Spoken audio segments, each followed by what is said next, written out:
రాజధాని అమరావతిగా శాశ్వతంగా ఉండేటట్టు ఏ రాక్షసులు ఏ శాడిస్టులు దాని వైపు చూడకుండా ఎవరు దాన్ని ఇబ్బంది పెట్టకుండా ఉండేటట్టుగా పార్లమెంట్లో బిల్లు చేసినందుకు చట్టం చేసినందుకు కేంద్ర ప్రభుత్వానికి ముఖ్యంగా ప్రధానమంత్రి నరేంద్ర మోడీ గారికి అమిత్ షా గారికి అట్లాగే దీనికోసం అత్యంత కష్టపడి ఒక రక్షణ కవచాన్ని ఏర్పాటు చేయడం కోసం అహర్నిశలు కష్టపడ్డటువంటి మా నేత ముఖ్యమంత్రి చంద్రబాబు నాయుడు గారు అట్లాగే పవన్ కళ్యాణ్ గారు లోకేష్ గారికి ప్రత్యేకమైనటువంటి ధన్యవాదాలు తెలియజేస్తాం.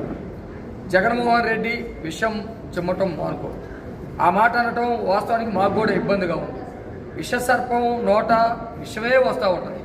అలాంటి విషసర్పం నుంచి విషం కాకుండా అమృతం వచ్చేటట్టుగా చేయాలని మేము చెప్పటం మాకు అత్యాశే కావచ్చు.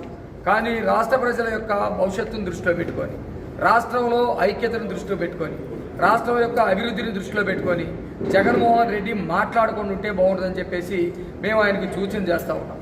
రాష్ట్రం అంటే అందరిది, రాజధాని అంటే రాష్ట్ర ప్రజలందరిది. రాష్ట్ర రాజధాని అనేది ఒక గర్వం, రాజ్యాంగపరమైనటువంటి హక్కు.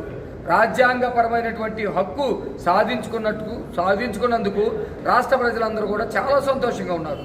ఈ సంతోషాన్ని ఆవిరి చేయాలని ఒక రాక్షసుడిలాగా ఒక అసురులాగా జగనాసురుడిలాగా నువ్వు అవతారం ఎత్తి కొత్త కొత్త పేర్లు తీసుకొచ్చి పిచ్చి పేరాపణలు చేస్తూ ఉన్నావు. ఇది మానుకోకపోతే రోడ్డు మీద నువ్వు కనుక తిరిగేటువంటి పరిస్థితి భవిష్యత్తులో ఉండదని చెప్పేసి కోరుకుంటూ ఇంత గొప్ప ఆనంద క్షణాలు జరుగుతూ ఉన్నాయి. ఏప్రిల్ నెలంతా కూడా సంతోషకరంగా జరుగుతూ ఉన్నాయి. అసెంబ్లీలో బిల్లు పెట్టడం కానివ్వండి, పార్లమెంట్లో బిల్లు ఆమోదం కావటం కానివ్వండి, అట్లాగే అంబేద్కర్ జగజ్జీవనరావు గారు పూలే జయంతులు కానివ్వండి, రేపు 20వ తారీఖున మా అధినేత చంద్రబాబు నాయుడు గారి పుట్టినరోజు కానివ్వండి, ఈ అంతా ఆనందంతో ఉన్నారు. జగన్మోహన్ రెడ్డి కడుపు మంటతో ఉన్నాడు. కాబట్టి ప్రజలు ఈ విషయాన్ని గమనించాలని కోరుతాం.